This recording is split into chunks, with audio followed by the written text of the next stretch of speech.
ഈശോ മിശിഹായ്ക്ക് സ്തുതിയായിരിക്കട്ടെ.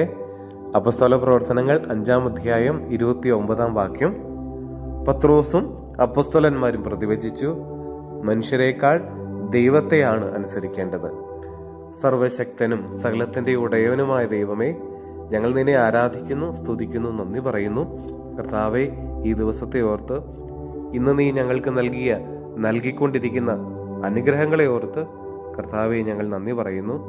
ദൈവമേ, നിന്റെ വചനങ്ങൾ, കർത്താവെ, നിന്റെ കൽപ്പനകൾ വിശ്വസ്തയോടെ പാലിക്കാനും അനുസരിക്കുവാനും ഞങ്ങൾക്ക് കൃപ തരണമേ. മനുഷ്യരെക്കാൾ അധികമായിട്ട് ദൈവത്തെ പ്രീതിപ്പെടുത്തുവാൻ ഞങ്ങൾക്ക് കൃപ തരണമേ.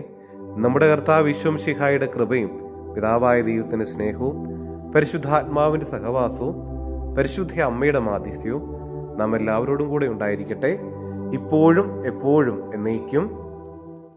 ആമേൻ.